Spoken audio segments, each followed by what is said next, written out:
राधे राधे सभी को। कैसे हैं आप सभी। आज की वीडियो में हम बात करते हैं क्या भगवान की भक्ति करने से और भक्ति करने से कैसे हम प्रारब्ध को भोग सकते हैं आसानी से। प्रारब्ध कैसे आसान हो सकता है। हमारे जितने भी साधु संत हैं, जितने भी हमारे शास्त्र हैं, सभी ने इस बात को सिद्ध किया है कि भगवान की भक्ति करने से प्रारब्ध को भोगने में बहुत ही ज़्यादा हमें सहायता मिलती है।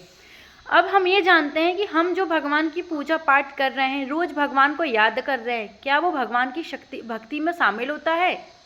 ठीक है, तो आज हम इस बात को बहुत ही ज़्यादा गहराई से समझते हैं।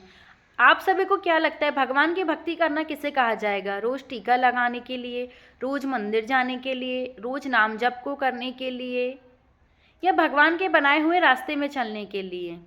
इस बात को आज हम एक उदाहरण के रूप में समझते हैं। एक बच्चा है, वो दिन रात पापा पापा करता है। चूंकि वो अपने पापा से बहुत प्यार करता है, वो अपने पापा की भक्ति कर रहा है, ऐसा उसे लगता है। तो वो दिन रात पापा पापा करता है, पापा के आगे पीछे घूमता है। पर उसके पापा उसे कहते हैं बेटा कूदो मत, तो वो कूदता है। पापा किसी बात का कहना मानने के लिए कहते हैं तो वो कहना नहीं मानता है। पापा की वो एक बात नहीं सुनता है। तो आप मुझे बताइए इसे क्या कहा जाएगा। इसे पापा की भक्ति करना कहा जाएगा या पापा की बात को ना मानना कहा जाएगा। फिर भी वो दिन रात पापा पापा पापा पापा करता है, पर किसी दिन वो मान लीजिए छत से गिर गया, तो उसके पापा उसके लिए क्या करेंगे। क्योंकि वो पापा से बहुत ज़्यादा प्यार करता है, तो उसके पापा उसे हॉस्पिटल लेके जाएंगे, उसकी दवाई करवाएंगे, उसे जूस पिलाएंगे, उसे अच्छे बिस्तर पे सुलाएंगे, उसके लिए दवाई ला के देंगे। पर यदि वो बदले में पापा से कहे पापा मैं दिन रात पापा पापा करता हूँ, प्लीज़ आप मेरे दर्द को ले लीजिए, मैं नहीं सह पा रहा हूँ, तो क्या उसके पापा उसका दर्द ले सकते हैं। नहीं। उसके पापा उससे प्यार करते थे तो उसके लिए वो सारे काम कर सकते हैं जो उसके पिताजी के हाथ में हैं, पर वो उसका दर्द नहीं ले सकते। दर्द उसका प्रारब्ध है, उसे खुद ही भोगना पड़ेगा। वैसे ही भगवान रूपी हमारे पिता, जिन्हें हम नाम जप करते हैं, दिन रात स्मरण करते हैं, वो हमारे लिए वो सब कुछ करेंगे जो हमारे लिए ज़रूरी है, हमारे लिए सही है। पर हमारे प्रारब्ध को भोगने के लिए हमें स्वयं भोगना पड़ेगा। वो हमारी सहायता कर सकते हैं कि हम उस प्रारब्ध को कैसे भोगें, पर वो उसे ख़त्म नहीं कर सकते। क्यों ख़त्म नहीं कर सकते। क्योंकि हमारा जो प्रारब्ध बना है वो हमारे ही किसी कर्मों के फल को पककर तैयार किया गया है, और हमारे जो कर्म थे वो हमारे द्वारा किए गए थे। इसीलिए हमारा द्वारा कोई ऐसा कर्म पककर तैयार हुआ जो कि हमारा प्रारब्ध बना। चूंकि हमारी गलती का ही कोई फल है तो वो हमें भोगना ज़्यादा ज़रूरी है। अब भगवान की भक्ति से हम प्रारब्ध को कैसे भोग सकते हैं, कैसे आसान कर सकते हैं, कैसा हमारा प्रारब्ध भोगने में हमारी सहायता मिल सकती है, आज हम इस बात को जानते हैं।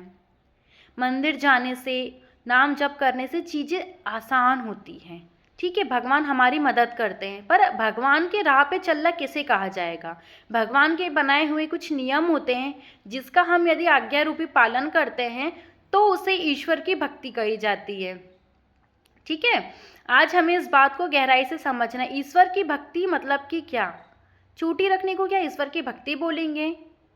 नंगे पैर मंदिर जाने को क्या ईश्वर की भक्ति बोलेंगे। भगवान का सच्चा भक्त कौन कहलाता है। एक प्रश्न क्या आपने कभी खुद से किया है। नहीं किया है। तो आज हम इस बात को जानते हैं। श्रीमद् भागवत में 12वें अध्याय में अंतिम जो श्लोक है, मैं उस श्लोक का आपको हिंदी भावार्थ बताती हूँ, उससे आपको एग्जैक्टली समझ में आएगा कि भगवान की भक्ति मतलब कि क्या। जो घृणा नहीं करता है बल्कि सभी प्राणियों के प्रति मैत्रीपूर्ण और दयालु है, वह आसक्ति और अहंकार से मुक्त है, सुख दुख में सम है तथा क्षमाशील है। जो भी व्यक्ति घृणा नहीं करते हैं, सुख और दुख में एक समान रहते हैं, हर प्राणियों के, हर इंसान के प्रति उनके अंदर दया भाव है, दोस्ती का भाव है। जो योगी सदैव संतुष्टि संयमी अपने निश्चय में दृढ़ रहता है। जो भी व्यक्ति संतुष्ट होते हैं, अपने काम को आसानी से करते हैं, अपने काम में ही ध्यान देते हैं, अपने काम में फोकस करते हैं, उनका जो दृढ़ है वो निश्चय होता है, जिसने अपना मन और बुद्धि मुझे समर्पित कर दी है, वही मेरा भक्त कहलाएगा और वही भक्त मुझे प्रिय है। ऐसा श्री कृष्ण भगवान ने कहा है। ठीक है, भक्ति योग है। आप सभी भगवत गीता पढ़ते हैं तो उसमें आपको ये चीज़ें आसानी से समझ में आ जाएगी। मैंने आप सभी को हिंदी का भावार्थ बताया है। तो जो भी व्यक्ति सुख और दुख में एक समान होता है वो सच्चा भक्त कहलाता है। जो भी व्यक्ति हर प्राणियों को एक ही नज़र से देखता है वो सच्चा भक्त कहलाता है।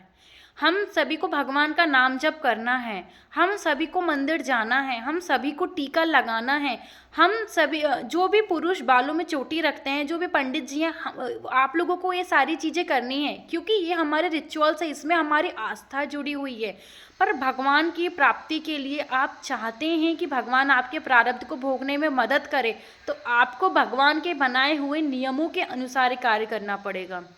बहुत सारे लोग खुशी में बहुत ज़्यादा खुश होते हैं और दुख में बहुत ज़्यादा दुखी हो जाते हैं। हम अलग अलग लोगों को अलग अलग दृष्टिभाव से देखते हैं, जो कि ये हमारी सबसे बड़ी गलती होती है। पूरी सृष्टि भगवान की बनाई हुई है, तो हमें इस पूरी सृष्टि को समान भाव से देखना है, चाहे वो पशु पक्षी हो, जीव जंतु हो, इंसान हो, पेड़ पौधे हो, कोई भी चीज़ हो। हमें हर किसी को सत्य सत्य भावना से देखना है। सत्य सत्य भावना मतलब कि बिना किसी को जजमेंट दिए हुए, जो सही है वो सही है, जो गलत है वो गलत है। हर किसी को प्यार देना है। देखिए, प्यार मिलना ना मिलना ये बात अलग होती है, पर हम हर किसी को प्यार तो दे सकते हैं। आप जानवरों को प्यार दे के देखिए, आप किसी भी रिश्ते में प्यार दे के देखिए, वही भगवान की सच्ची भक्ति कहलाती है। और जो व्यक्ति एक सच्चा भक्त बनता है, भगवान स्वयं उसके पास आते हैं और उसके प्रारब्ध को भोगने में उसकी मदद करते हैं। नाम जप से हमारे प्रारब्ध को भोगने में आसानी होती है, प्रारब्ध बहुत हल्का हो जाता है। ईश्वर को याद करने से प्रारब्ध बहुत हल्का हो जाता है। पर जिस दिन हमारी भक्ति ईश्वर के प्रति सच्ची हो जाती है, उस दिन हमारा प्रारब्ध बहुत ही आसान तरीके से निकल जाता है। देखिए, एक बात कहना चाहूँगी, किसी व्यक्ति का उदाहरण के तौर पे प्रारब्ध बना है कि उसके साथ बहुत बुरा कुछ होने वाला है, लाइक उसकी मृत्यु होने वाली है, या उसका बहुत बड़ा खतरनाक तरीके से एक्सीडेंट होने वाला है, वो कोमा में जाने वाला है। क्योंकि वो भगवान की सच्ची भक्ति पर है, सही इंसान है, आज के उसके कर्म बहुत अच्छे हैं, वो सही तरीके से जीवन यापन कर रहा है, सृष्टि के बनाए हुए नियमों का पालन कर रहा है, तो आप यकीन नहीं करेंगे, कभी कभी उस व्यक्ति का प्रारब्ध उसके सपनों में कट जाता है। जी हाँ, आप रात में सोए हुए हैं, आपको कोई डरावना सपना आया, आपका प्रारब्ध कट गया, आपको असल में भोगना नहीं पड़ा, आपकी नींद में वो प्रारब्ध बन के तैयार भी हो गया और वो प्रारब्ध खत्म भी हो गया। पर उसके लिए हमें ईश्वरीय भक्ति करना बहुत ज़्यादा ज़रूरी है। आज के वीडियो से आपको बहुत ज़्यादा हेल्प मिली होगी। मिलते हैं अगले वीडियो में। जोर से बोलिए श्री राधे। राधे राधे सभी को।